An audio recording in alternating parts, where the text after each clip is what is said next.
history is very complex, and America has always been polarized. And democracy is not a static thing, phenomenon whatsoever. It's a contested one. He said America can be destroyed only by two things, not by outside powers, but by two things, either mobs, or he said by someone who considers himself a Caesar. The most honest thing that we have from him is a little scrap of paper that he meant nobody ever to read, in which he says, I don't know finally whose side God is on. Hi, I'm Right.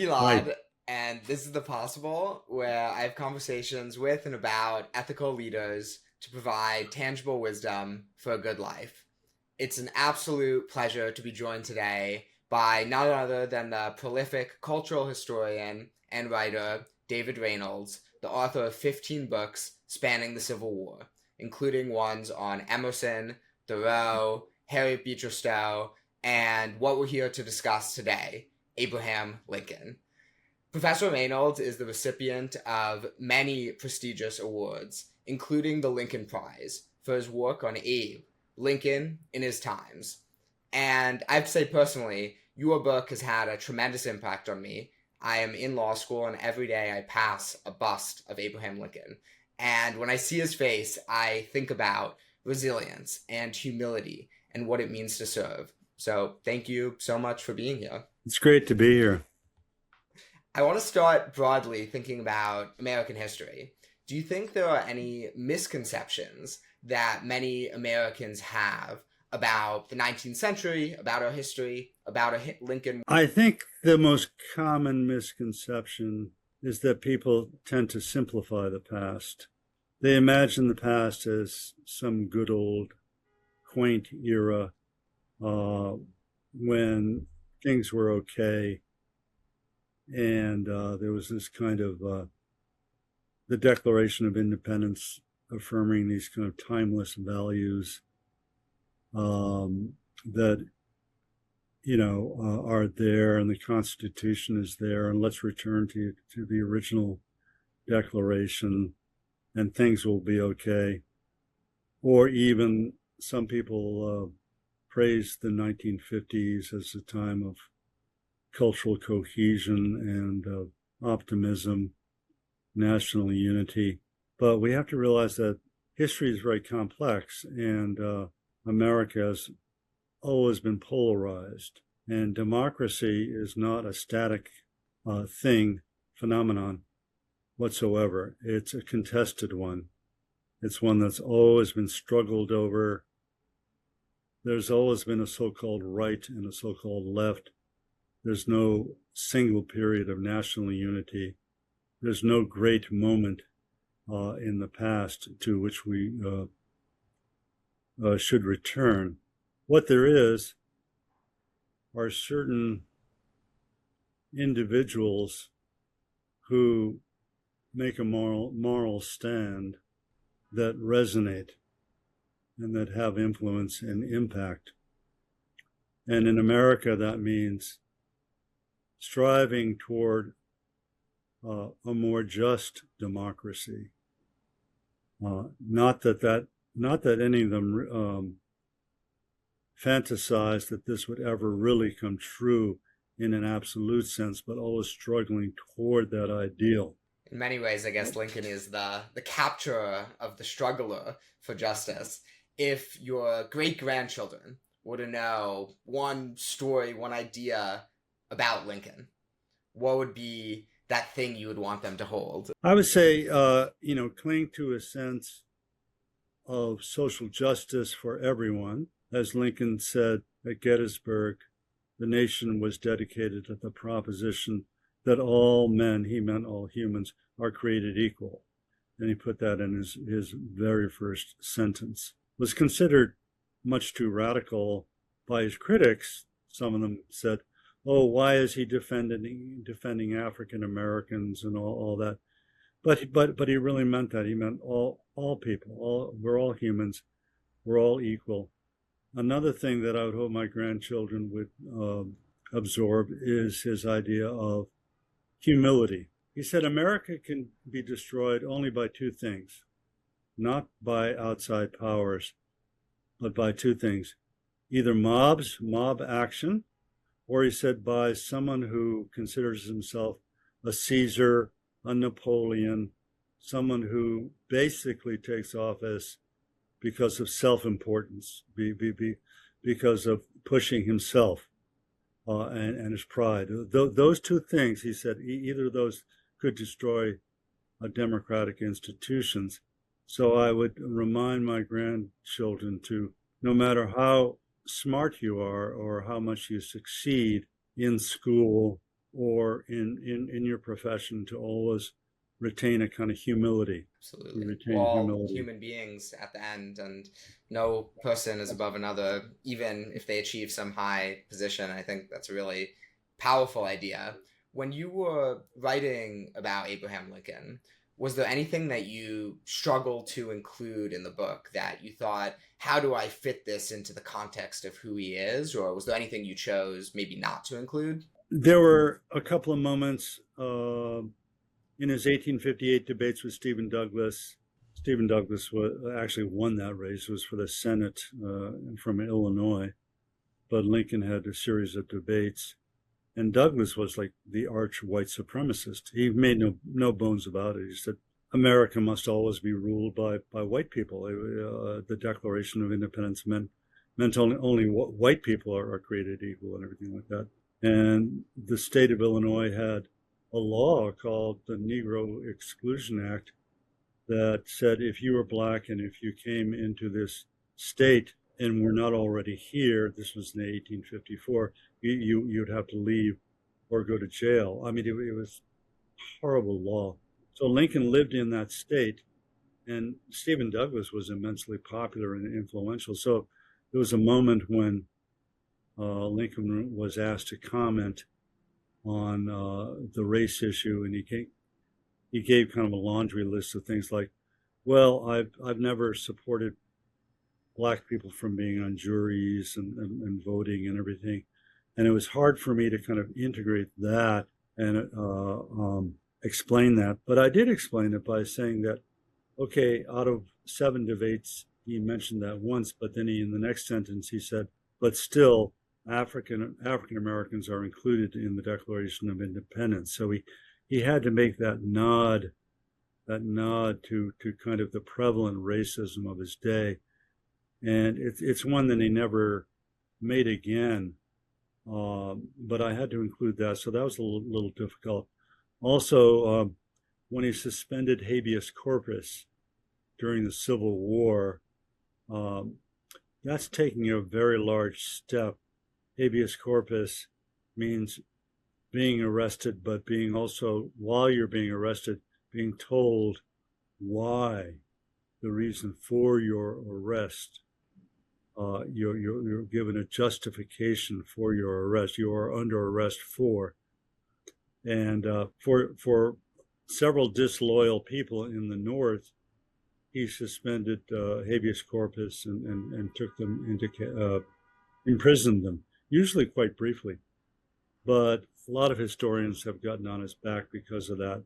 And even I had trouble explaining that, except his answer was, if 11 states can leave the Union and establish their own constitution with their own president and their own tripartite government when the South seceded, they're breaking every law in the books. Okay, I'm breaking this one law of the Constitution. But so I kind of, that's the way I kind of justified that. It was interesting. I remember him saying, like, everyone admits you can cut off a limb to save the body. And having the humility saying, I might be wrong, but we have to do this, but still a dangerous precedent. And I guess in some ways takes him to the end of his life with John Wilkes Booth, who said he was the ultimate tyrant. Could you speak a little to their relationship when Lincoln was alive, and that he definitely knew of Booth and he even invited him to the White House, but how did they engage, and how did theater kind of play a role in this relationship? Well, Lincoln loved to go to all kinds of plays, theater. He loved to go to Shakespeare and low comedy. In fact, he was assassinated the night that he was viewing Our American Cousin, which is a very silly comedy. It was kind of stupid. Anyway, but he saw John Wilkes Booth in kind of one of these lousy plays. But he didn't like to play that much, but he really liked Booth's acting very much, John Wilkes Booth's acting, which was really kind of over the top. But he said, I'd like to invite that guy to the White House. But Booth, when he heard about that, said, I would rather go into the presence of an N, I don't like to use the N word, than to be in the presence of that lover of N's, of black people. And Booth had come from a Maryland background. His family farm was farmed by enslaved people. He wanted to return to a time of slavery. He was an he was actually sort of a typical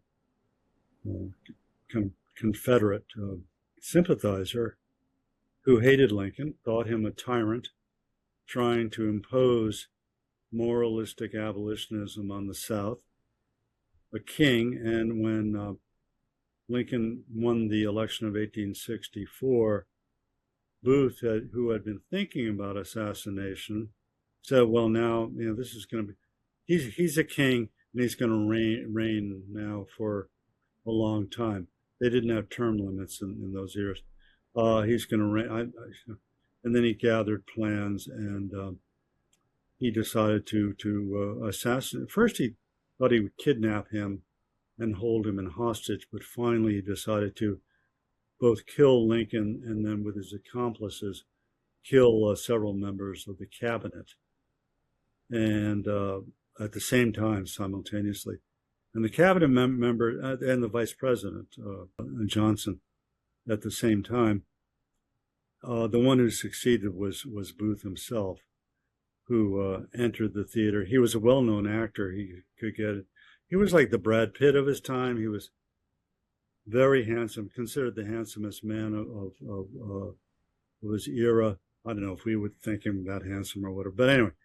And he snuck in and he shot Lincoln with a derringer in the back of the head. Then he leapt onto the stage and said, "Sic semper tyrannis," thus always to tyrants, to kings, to tyrants. So, and then he fled. 12 days later, he was captured and he was killed in kind of a shootout down in Virginia. But yeah. It's kind of an interesting contrast of, the handsomest man and also Lincoln, in some ways, I wouldn't say ugliest, but definitely not prettiest. Could you speak a little to how he leaned into his awkwardness and what that meant for him as a campaigner, and what would that look like for someone to do today? Yeah, I don't think that we would consider Lincoln particularly ugly, but certainly his opponents said he had large ears, size 14 feet, extra long arms. They called him a gorilla. His face was creased and he had sort of sunken cheeks and sunken eyes and so forth. And so they kind of made fun of that. And he made fun of his own ugliness, he said. And he liked to tell a story about a guy going around saying, if I find a guy uglier than myself, I'll shoot him. And he said, well, that's me, because, I'm the ugliest guy around. He kind of a self-effacing joke. And quite often at the beginning of his speeches, he was known to sort of contort his already somewhat homely face into kind of a grotesque expression. He might tell a joke or two or something like that and pull his suspenders. And in a way, he won over his audiences by that kind of initial grotesqueness, so to speak. And then he would soar into this beautiful language that really won people over. So, yeah. It's also there, you see that he was really part of the culture, and that is a main point that you drive home, that Lincoln was a man of his times. How did he, at one hand, be so deeply involved, but on the other hand, refrain himself from being poisoned by some of the worst influences of the culture? How is he a part of it, but yet not taken down by the challenges of it? Well, he was raised in Kentucky in a log cabin. Books were very hard to get. Whenever he could get a book, he would borrow, or steal a book. Never stole a book, but he would walk miles to read a book. He only had a total of 1 year of education, 3 months in seventh grade, 3 months when he was 13. He was needed to cut down trees and to help farm and everything during the season. So during the winter months, he sometimes went to these schools. But kind of like Frederick Douglass, who never, the ex-slave who never went to school at all. And yet I wish I could write like Frederick Douglass. Or Walt Whitman, who, because of family issues, had to leave school at age 11, and yet uses more different English words in his poetry than anybody but Shakespeare. The idea of being self-taught, the idea of, okay, I'm not learning what I need to in school. I'm going to feed my brain with as much material as possible. And for Lincoln, that meant, yes, exploring popular culture. He loved grotesque frontier humor. He loved scatological humor, dirty jokes. He loved songs that today are ridiculously sentimental. It seemed, well, I mean, they wouldn't even be sung today, but they were simplistically sentimental. And yet he knew Shakespeare so well that he could recite Shakespeare by the page. And when he recited Shakespeare, he wouldn't do it like I sometimes do at a cocktail party. Okay, here's the introduction to the Canterbury Tales. When that top rail with a short of such that Jewish march, and then everyone claps and everything like that. He did it because these passages from Shakespeare spoke to his heart, his human heart. He saw every passion expressed in Shakespeare. Not just Shakespeare, but also other great poets. Byron, Longfellow, Robert Burns. And he memorized these things because they spoke to him. And so there was a real humanistic side to him. And Emerson said about Shakespeare that he's our only president who spanned culture from the lowest to the highest, from the lowest to the highest. And it was that kind of holistic vision that fed into his humanity. And in many Whereas ways that today, there are very few, not just presidents, but very few people, I think, who, very few, at least in America, who, let's say, are totally immersed in rap on the one hand, and on the other hand, memorize Shakespeare, so to speak. You know what I mean? Very few people do that, and yet he did it. It was amazing. And it sounds like it allowed him to connect with people and to really understand the challenges of everyday people, but also to think deeply about what it meant to be human and what it meant to be part of a nation, and taking kind of the best of both. And I guess I'd be curious on that politically, if you think that his ability to be a part of high culture was advantageous to him purely as a politician, or was it really just that he was able to connect to the masses and therefore he was able to get elected? Like, did his high culture benefit him politically at all? I think that the high culture, his exposure to Shakespeare, exposed him to timeless human values that kind of broadened his character, but that simultaneously he had the capacity to connect to the public, because he really had come from a rustic background, a frontier background. He knew the popular humor. He knew the popular language. He was able to connect to the people. So in a way, that high culture was filtered, the values of that high culture were filtered into this kind of popular language that allowed him to connect to the people. So I think it was that. And then at his greatest moments, like at Gettysburg, he was able to condense timeless values into 212 words. It's one of the shortest speeches in American history. And yet a lot of people say it's the greatest speech given by anybody and anywhere. But I think that that vision of human equality in part came from people like Shakespeare, who writes tragedies about the fall of self-important people like King Lear and so forth. And it kind of brings people onto a common level. And when he learned that Lee had been defeated by Grant at Appomattox and had surrendered, he was on a boat going back to Washington at the time. Everybody else around him on the ship was jumping up and down and saying, "Hey, we won! We won! Mission accomplished! Isn't this fabulous? Wow!" And he said, "You know what? I want to recite from Shakespeare." And there was a volume, and he actually read a lot of Shakespearean passages from Macbeth. He also recited a poem by Longfellow. He instinctively went back to those timeless values. He didn't say, "Look what I did. I won the Civil War, and aren't I just the greatest person?" Everybody else kind of felt that way, but he didn't feel that way whatsoever. He was thinking, actually, he read poems about death.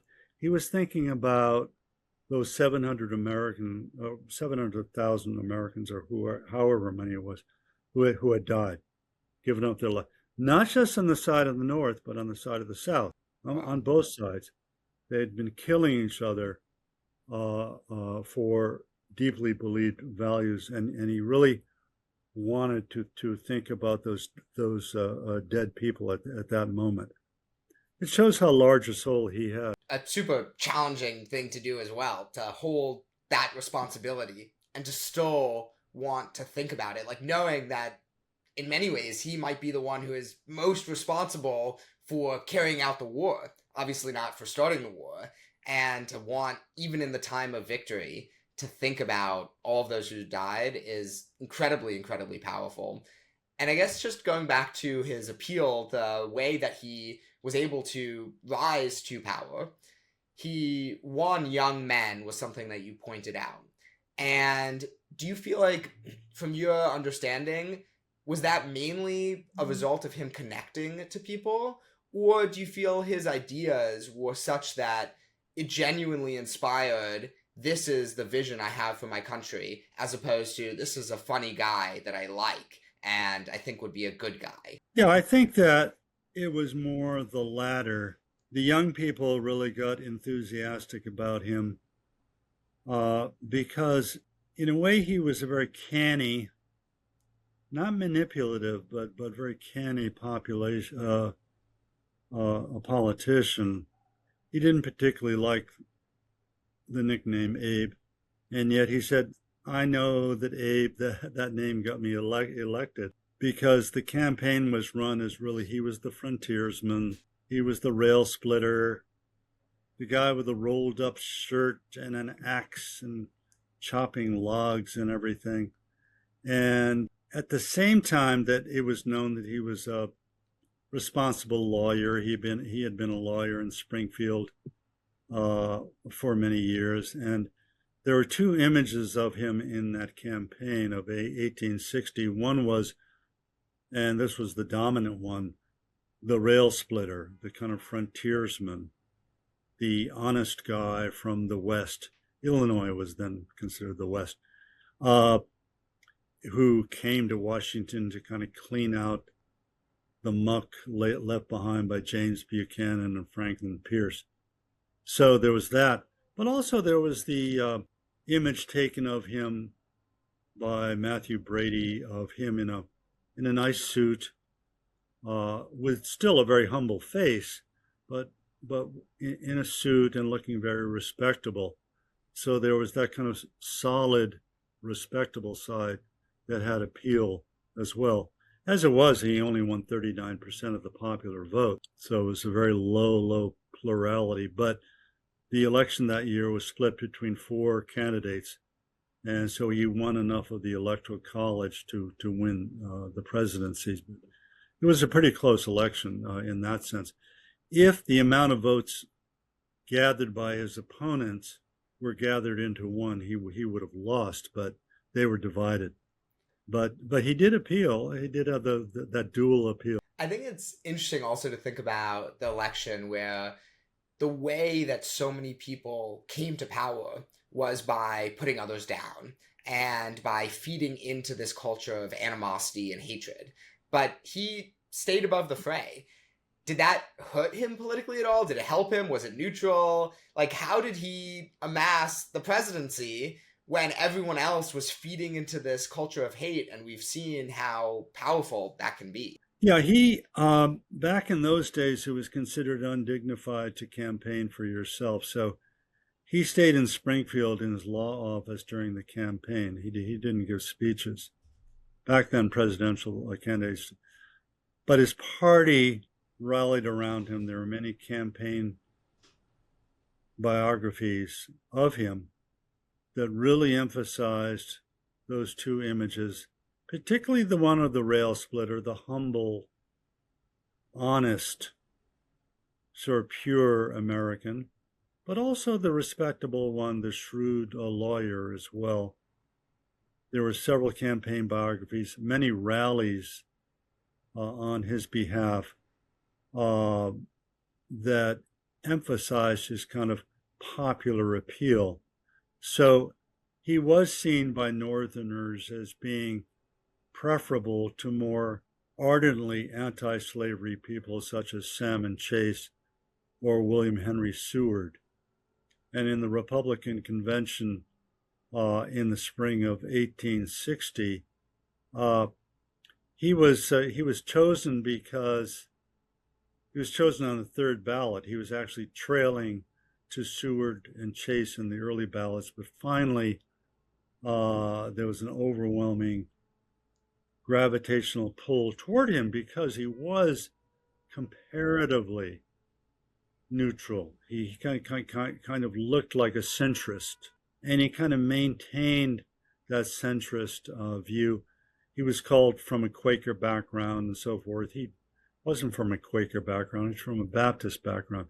And the Quakers were known to be mild people who actually were admired both by the South and the North. On the one hand, they were anti-slavery. On the other hand, they were very much for peace, not for a war. So he looked almost like a peace candidate in the projection of his image in 1860. One thing that stood out to me was it seemed the appeal of his centricity, of Lincoln's centricity, was underpinned by a fundamental value of unity. And today, where there is a lot of division, do you think it is more cultural that drives it? Do you think it's more policy driven? Do you think in Lincoln's time it was more cultural? Was it more policy driven? Because he had in some ways a policy solution, but if it is cultural, how do you overcome those divisions? Well, the nation was even more divided at that time than it is today. The North was supposedly Puritan. Indeed, New England had been settled by Puritans, and but the image in the South was that it was still Puritan, and Puritanism had bred all these horrible isms: women's rights, Mormonism, spiritualism, and worst of all, abolitionism. And Lincoln was the product of the Mayflower and Puritanism, and how horrible that was. And the South prided itself on its Cavalier heritage. The Puritans and Cavaliers had fought in England in the English Civil War in the 1640s. And a lot of Cavaliers had come and settled in Virginia, while a lot of Puritans had come and settled in New England. And it snowballed over time, so that by the time of the Civil War, it was said, there's no way that the Puritan of the North can like the Cavalier of the South. There's nothing but hatred that can exist between them. It's kind of like MAGA versus liberal or something. It was a horrible, as I say, even more intense than today. But Lincoln was someone who never, unlike Seward, unlike Chase, unlike these other Republicans, never sided with the Puritans. He did give money secretly to the building of a monument to the Puritans in Plymouth, Massachusetts. But when he was invited during his presidency a couple of times to these fabulously popular celebrations of the Puritans and the Mayflower during his presidency, he says, I'm not going to go. He says, yeah, the Pilgrims were the glory of their age. Okay, fine. That was great. We have a much higher task to get rid of slavery, and I'm not going to go and celebrate the Pilgrims and the Puritans. He didn't get involved in the polarization of his time, and he refused to call the Southerners Cavaliers, as everybody else was doing, and he refused to even recognize the Confederacy as a separate nation. He believed in that. He believed in national unity, and he took a Puritan holiday, Thanksgiving, and was the first president to nationalize it in 1863. And when he nationalized it, he said, all Americans, in whatever region, however distant, should celebrate Thanksgiving. He was including Southerners, not just Northerners. And then when Christmas came along the next year, there was a very popular image of him in the White House accepting not only, and Christmas at that time was really a Southern holiday. It had never been celebrated by the Puritans. That was considered a holdover from the saints' days of Roman Catholicism and Anglicanism. So the Christmas tree and all that stuff and Santa Claus, it didn't really exist until Thomas Nast, who was a supporter of Lincoln, painted the first Santa Claus in the 1860s. And so slowly Christmas became a more national holiday. And then in 1864, there was this widely distributed picture of Lincoln in the White House on Christmas Day, accepting both Northerners and Southerners into the White House. So he takes these two holidays during his administration and he nationalizes them in the interest of national unity. And to this day, Thanksgiving and Christmas are basically national days of recognition and of unity and holidays that many Americans celebrate to this day. It's fascinating to have, a big piece of the origin story be in the war. And I'd be curious to follow, what was the adoption of Thanksgiving in the South, in the 40 years that followed the Civil War? Because I imagine it wasn't, during the war that most families were like, oh, President Lincoln said we should all give thanks. Let's have our Thanksgiving on this Thursday. I think that would be a great, and I don't know if a dissertation is being written now, but that'd be a great thing to study more closely. How Thanksgiving really becomes truly national. FDR makes it an official national holiday in 1941, but then what happens between 1863 when Lincoln makes his proclamation and then 1941? That would be a great topic. I'd also be interested to hear your perspective if you think culturally there was any factor that kind of encouraged a centrism, where you do have these extremes in the 1860s, but you also had a history of the great compromiser, of Henry Clay, and Lincoln in some ways joined that history of great men who were these big compromisers and centrists. Do you think there was anything that substantively in the culture supported that or underpinned that, or these were just idiosyncratic people who happened to believe in a middle ground? Yeah, well, in 1820, Thomas Jefferson said, I fear for our Union because of the Missouri Compromise, which was compromise over slavery. I hear the death knell of our nation. I tremble for our nation. Because Jefferson, as an old man, recognized that maybe the nation would become divided. But then Henry Clay came along in the 1830s, and it kind of patched it over with these compromise measures that really helped keep the nation together. It proved to be a Band-Aid because slowly there was a growing rift over slavery.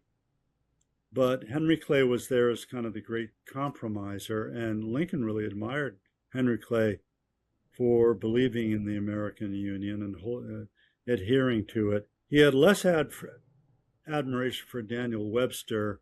Daniel Webster was another great compromiser, but Webster supported the Fugitive Slave Law of 1850, and which made him a demon in the North because that was a pro-slavery enactment by which Northerners were supposed to assist federal marshals in returning fugitives from slavery to their masters.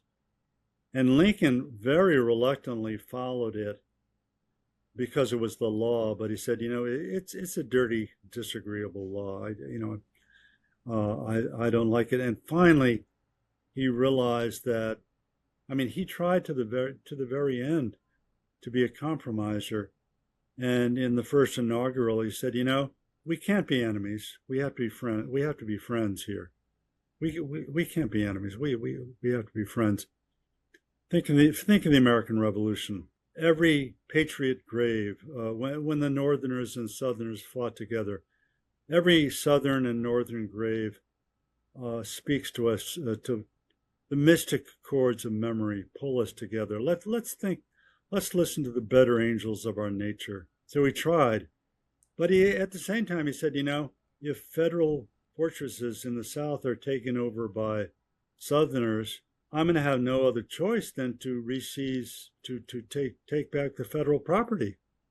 So when Fort Sumter was taken over, he said, "This is war. I'm going to have to wage war against the South." Fort Sumter, Fort Pickens, several forts were being overtaken. He said that's part of the nation. So that began the war at that point. But he never surrendered that belief in national unity. And even the Emancipation Proclamation, he gave the South a warning of 90 days saying, I'll readmit you even with slavery, but otherwise I'm going to issue this Emancipation Proclamation saying that all enslaved people are free in the rebel states. And he gave them 90 days. That was a kind of form of a Henry Clay compromise. They refused it. And he refused it also when Jeff Davis approached him toward the end of the war saying, let's make a real lasting peace here between the two nations. And Lincoln said, I'll make a lasting peace for one nation, a nation without slavery. That's the only compromise that I'm going to make. So yeah. Is part of the message there that when there is an issue that is so fundamental, the compromise might only be a bandage? Like, on one hand, you have to have a conciliatory spirit and believe in this underlying unity. But on the other hand, maybe one side has to win. Like, you can't have both for some of the fundamental issues. Is that one of the lessons you take? Exactly. He believed in a right and a wrong. And he told his ex-friend Alexander Stephens, who was formerly his friend, but he was a Southerner who had come to believe that slavery was the cornerstone of the South. It was a great divine institution, slavery, practiced by the Old Testament prophets and everything, sanctioned by the Bible, by morality, by ethnology, by phrenology, by everything. And he told Alex Stephens, he said, it's very simple. You think that slavery is right, and we think it's wrong. We think it's wrong. There's a right and a wrong. We think that all men, I believe that all men are created equal, all people are created equal. You believe in subordination of human races, of different races, which Stephens did. He bought into ethnology and pseudoscience and eugenics and everything, that was the popular science of the day. The Confederates thought that they were superior to founders like Thomas Jefferson and George Washington, precisely because of the advances in human science, which we would call it terrible pseudoscience, which believed in different races of people, different species, with Africans being closer to the gorilla and Caucasians on top. And Lincoln totally disagreed with that. Alexander Stephens and Jeff Davis totally agreed with that, totally accepted ethnology. And he believed that there was a right and a wrong, and also that slavery was innately unjust and injustice. It's one of those fascinating things about the right and the wrong, where on one hand, he held that so deeply. And on the other hand, his idea of the higher law was something he stepped away from.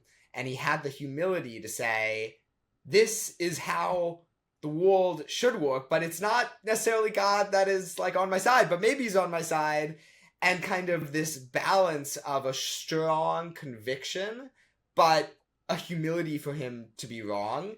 And that was something that definitely struck me, I guess, in thinking about Lincoln being so elevated as someone who is just so much above in moral character, so many of us that we might aspire towards.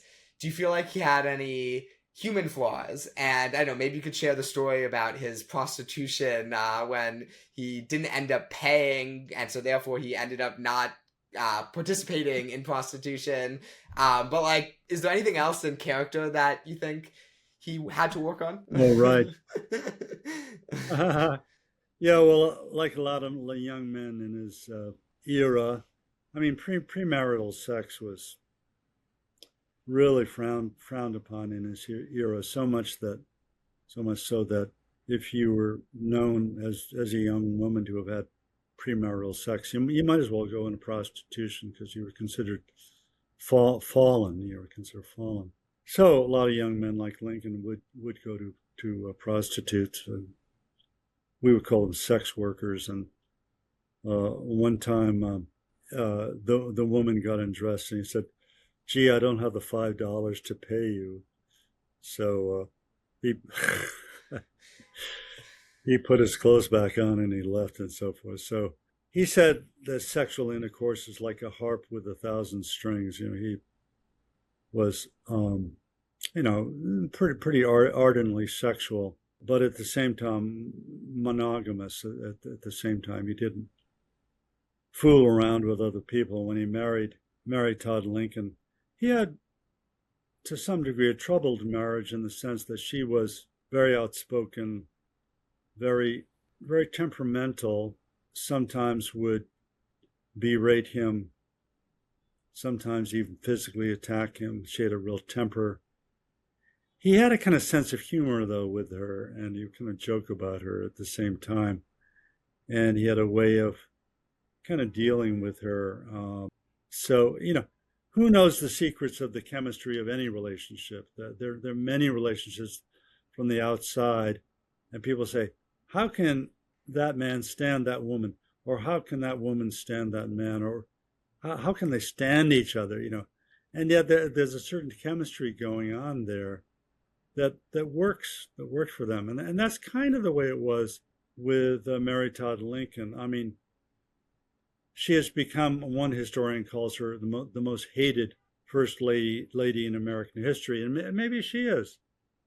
A lot of people look at her. I mean, she had this kind of taste for gaudy elegance, and she bought all these flounced gowns that she wore for balls, and she wasn't particularly beautiful or anything, but she was jealous of Kate Chase, this gorgeous cabinet member, daughter of a cabinet member, and she was a rather jealous person and so forth. But, Lincoln said, I love her as much as when I first met her. To me, she's beautiful. He kind of frowned on her when she wore her décolleté, her very low-cut gowns, showing half of her milking apparatus, as one jokester said. And Lincoln once said, "The cat tonight has a very long tail," referring to her dress. but not very much of a front. uh, so he had a way of dealing with her, and also even dealing with Southerners and so forth, or with Copperheads, a way of kind of joking in a way that kind of deflected them, a kind of a folksy humor that helped to kind of to deflect criticism and so forth. But he was savagely criticized in his own time. It was part of sort of his humility, really. And yeah, he recognized flaws in himself. And even in appealing to God, I mean, the most honest thing that we have from him is a little scrap of paper that he meant nobody ever to read, in which he says, I don't know how this war is going to go. I don't know finally whose side God is on, but I'm going to leave it to God to figure it out. That's basically what he said. In other words, yeah, he believed God was on his side, but in that little scrap memorandum, again, nobody was, it was discovered after his death. He wrote it only for himself. I finally don't know how it's going to go. He says, God, you decide. You decide. So there was a certain humility there. Just as when he ran for the presidency in 1864, in August 1864, when everybody thought he was going to lose because the war was going very badly at that particular moment in August 1864. His cabinet members, everyone said it, and he thought he was going to lose. So he wrote a note to his cabinet, sealed note to be opened in case of the loss of my presidency, saying, look, I want a smooth transition here. I want American democracy to survive the war. I want the election to go as the election goes. I don't want this to be the cause of the overthrow of democracy. And he wrote a note saying, and even when he won that election, why Farragut was doing well in Mobile Bay, and Grant was suddenly doing well in Virginia. Sherman was about to begin his march to the sea. Suddenly the war was changing and everything. So he squeaked out the election. He beat George McClellan, who, had he won, he would have allowed slavery to continue in the South. But even after that election, he didn't say, "Oh, I'm so glad I won." He said, I'm happiest of all that we were able to hold a democratic election during the nation's worst, most divided time." Coupled with that humility, where you see it throughout his story, he also had this deep self-confidence in many ways. And one of my favorite stories was his interaction with one of his friends about Salmon P. Chase and bringing him into the cabinet. And the friend said, "How could you bring him into the cabinet?" And he said, "Well, he might think he's better, but I want all of them in the cabinet." Like that just so touched me. Where do you think his self-confidence came from? Like, was it as a youth? Was it as he grew in the political world? Did he have like doubts? Like, how did he hold himself, even in these trying times? To get back to what you said earlier before the interview, we were talking, you said, know yourself. And Shakespeare says, know thyself. And he had developed a sense of self-confidence in the 1850s, even though he had every reason to lose self-confidence because he lost a couple of races for Congress. He lost to Stephen Douglas. Stephen Douglas was this very, very overly self-confident, aggressive, narcissistic human being who really prided himself on being Stephen Douglas, the little giant. He was only 5'2" or something like that, but he was considered a giant. And Lincoln was 6'4". He never thought much of himself in public. He was very humble, but he had an inner strength despite his losses, despite his moments of depression, despite the fact that one of his children had died tragically, another child who died during the Civil War, despite his somewhat troubled marriage. He had what Walt Whitman had. Walt Whitman said, "I sing myself and celebrate myself." what I assume you shall assume, for every atom belonging to me as good belongs to you. And I'm okay, I'm good, and you're okay. And that was Lincoln's attitude when someone said, Salmon Chase feels he's much bigger than me. And he said, bring them on. Bring on anyone who thinks they're bigger than I am. Those are exactly the people I want around me. I don't want toadies. I don't want people that are going to bow down to me. I want people who are intelligent, who are experienced, and who believe in themselves, but also believe in the injustice of slavery. That's the one thing he insisted on. It's amazing. So always the final question, the podcast is the possible. And the idea is to provide inspiration for what is possible in this world. Is there a story that you have read, that you've studied, that speaks to you about this sense of possibility and how anything is truly possible? Lincoln's entire life teaches us what is possible. It's possible to come from a very humble background and to reach the highest status in America. Some would say the highest status in the world, because Lincoln was admired by Tolstoy, by Karl Marx, by leaders throughout the world, still is admired. It's possible. It takes a lot of willpower, but also takes an assertion of basic human values. Let's not forget Lincoln. Let's not forget Frederick Douglass, who had no schooling and yet became the leading African-American reformer of his day without having had a day of schooling, because he fed himself knowledge. Let's think about Henry David Thoreau. Yes, he went to Harvard, but he went to jail because he was opposed to slavery. He preferred going to jail. And then he wrote Civil Disobedience, an essay that influenced Gandhi, Tolstoy, Martin Luther King, the peace movement. Henry David Thoreau said, an individual can float the British Empire like a chip on an ocean. A principled individual, or Martin Luther King, an individual can create human change. But an individual who is thinking of others, of other people, okay? Thoreau was thinking of enslaved people when he went to jail.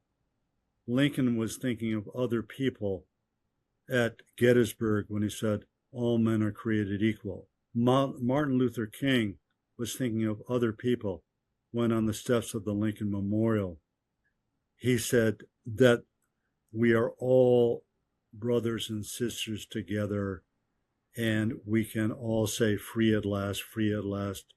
Thank God Almighty, free at last. We can be free of racism. We can be free of prejudice.